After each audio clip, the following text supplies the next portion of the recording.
سیدنا عمر رضی اللہ تعالی عنہ دل کی گہرائیوں سے دائرہ اسلام میں داخل ہوئے تھے۔ اب وہ اپنی پوری قوت اسلام کی ترقی کے لیے صرف کرنا چاہتے تھے۔ انہوں نے پوچھا، اے اللہ کے رسول صلی اللہ علیہ وسلم، کیا ہم حق پر نہیں ہیں؟ کیا ہماری موت اور زندگی حق سے وابستہ نہیں ہے؟ رسول اللہ صلی اللہ علیہ وسلم نے جواب دیا، کیوں نہیں؟ اللہ کی قسم، بلا شبہ تم زندہ رہو یا موت آ جائے، تم حق پر ہو۔ اس پر سیدنا عمر رضی اللہ تعالی عنہ نے کہا، تو پھر چھپ کر رہنے کا کیا مطلب؟ اللہ کی قسم، جس نے آپ کو حق کے ساتھ بھیجا ہے، آج آپ کھل کر سامنے آ جائیں۔ دوسری طرف رسول اللہ صلی اللہ علیہ وسلم یہی خیال فرما رہے تھے کہ کھل کر سامنے آنے کا وقت آن پہنچا ہے۔ اب اسلامی دعوت مضبوط ہو چکی ہے اور ایمان والے اپنا دفاع کر سکتے ہیں۔ آپ صلی اللہ علیہ وسلم نے دار ارقم سے نکلنے کا اعلان فرما دیا۔ نبی صلی اللہ علیہ وسلم جان نثاروں کی دو قطاروں کے درمیان وہاں سے نکلے۔ ایک قطار میں سیدنا عمر رضی اللہ تعالی عنہ اور دوسری میں حضرت حمزہ رضی اللہ تعالی عنہ تھے، اور اس قافلے کے چلنے سے غبار اڑ رہا تھا۔ اسی طرح چلتے چلتے سب مسجد حرام میں داخل ہو گئے۔ قریش کی نظریں سیدنا عمر اور حضرت حمزہ رضی اللہ تعالی عنہ پر جم کر رہ گئیں۔ وہ اتنے رنجیدہ ہوئے کہ پہلے کبھی نہ ہوئے تھے۔ اس دن نبی صلی اللہ علیہ وسلم نے سیدنا عمر رضی اللہ تعالی عنہ کو فاروق کا لقب عطا فرمایا۔ اللہ تعالیٰ نے اسلام اور اہل اسلام کو سیدنا عمر بن خطاب رضی اللہ تعالی عنہ کے ذریعے سے شان و شوکت عطا فرما دی۔ ایک ایسا شخص جس میں تکبر اور ظلم و ستم بھرا ہوا تھا، جسے کوئی زیر نہ کر سکا تھا، اللہ تعالیٰ نے اپنے فضل سے اس کے اور حضرت حمزہ رضی اللہ تعالی عنہ کے ذریعے سے تمام اصحاب رسول صلی اللہ علیہ وسلم کے تحفظ کا انتظام فرما دیا تھا۔ سیدنا عمر رضی اللہ تعالی عنہ جب اس قافلے کے ساتھ مشرکین کے پاس پہنچے تو انہیں چیلنج کیا، ان سے لڑائی لڑی اور تمام مسلمانوں کے لیے بیت اللہ کے سامنے نماز پڑھنے کا موقع فراہم کیا۔ سیدنا عمر رضی اللہ تعالی عنہ نے مشرکین کو غمزدہ کر دیا۔ وہ خود فرماتے ہیں، میرا دل چاہتا تھا کہ میں کفر کے سرداروں کو اپنے اسلام لانے کی خبر دے دوں۔ میں اپنے ماموں ابو جہل کے گھر پہنچا۔ وہ مکہ کا سردار تھا۔ اس کے دروازے پر دستک دی۔ اس نے پوچھا، کون ہے؟ میں نے کہا، خطاب کا بیٹا۔ یہ سن کر وہ باہر نکلا۔ میں نے اس سے پوچھا، کیا تجھے معلوم ہے کہ میں اپنا پہلا دین چھوڑ چکا ہوں؟ اس نے حیرت سے پوچھا، کیا واقعی تو نے ایسا کیا ہے؟ میں نے کہا، ہاں۔ تو اس نے کہا، ایسا ہرگز نہ کرنا۔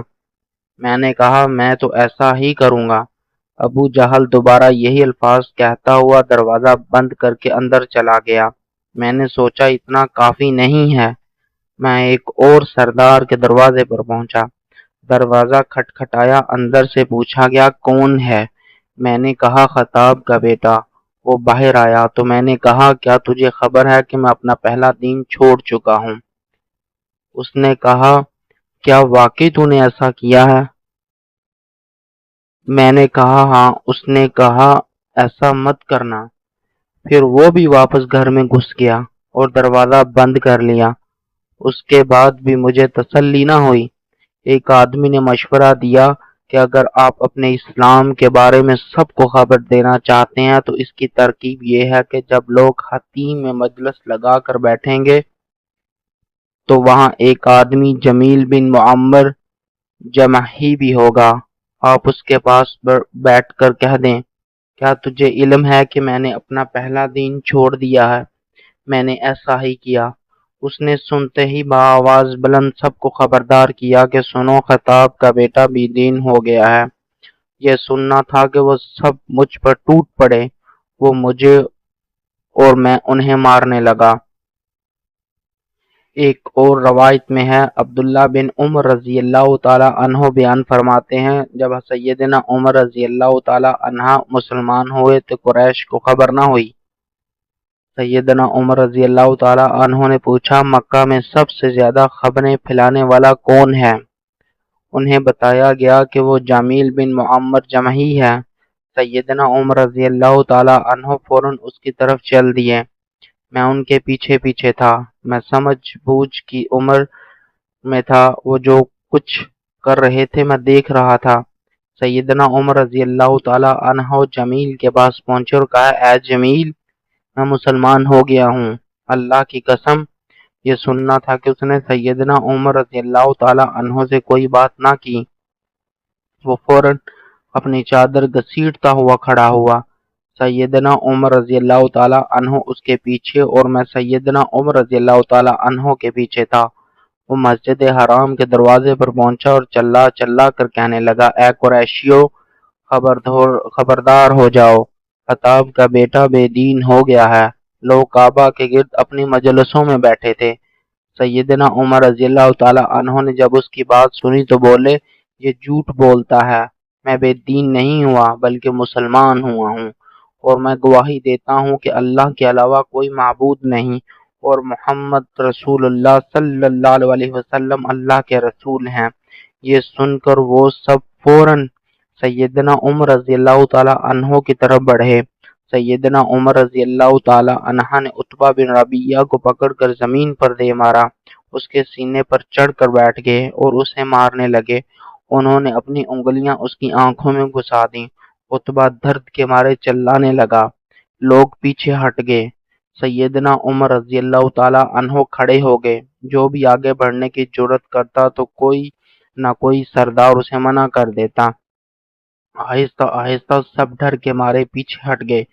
سیدنا عمر رضی اللہ تعالیٰ عنہ نے ان تمام مجالس میں جن میں وہ زمانے کفر میں بیٹھا کرتے تھے اپنے قبول اسلام کا اعلان کیا۔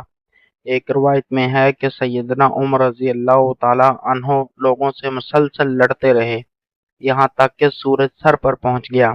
پھر سیدنا عمر رضی اللہ تعالیٰ عنہ کچھ نرم پڑ گئے اور بیٹھ گئے۔ لوگ ان کے پاس کھڑے تھے۔ انہوں نے کہا، جو تمہارے جی میں آئے کرو۔ بس اللہ کی قسم، اگر ہم 300 آدمی ہوتے تو یا تو تم ہمارے لیے میدان چھوڑ دیتے یا ہم تمہارے لیے چھوڑ دیتے۔ اسی دوران میں ایک آدمی ریشمی حلہ اور کڑھائی والی قمیض پہنے وہاں آیا اور پوچھنے لگا، کیا معاملہ ہے؟ لوگوں نے کہا، ابن خطاب بے دین ہو گیا ہے۔ تو اس نے کہا، پھر کیا ہوا؟ ایک آدمی نے اپنے لیے اپنی مرضی سے کوئی دین پسند کر لیا تو تمہیں کیا تمہیں یہ خیال نہ آیا کہ تم نے بنو عدی اپنے آدمی کا انتقام لیں گے؟ یہ بات سنتے ہی لوگ یک بارگی سیدنا عمر رضی اللہ تعالیٰ عنہ کو چھوڑ کر پیچھے ہٹ گئے۔ میں نے اپنے باپ سیدنا عمر رضی اللہ تعالیٰ عنہ سے مدینے میں آ کر پوچھا، ابا جان، وہ کون آدمی تھا جس نے اس دن لوگوں کو آپ سے دور ہٹایا تھا؟ سیدنا عمر رضی اللہ تعالیٰ عنہ نے کہا، بیٹا، وہ عاص بن وائل سمحی تھا۔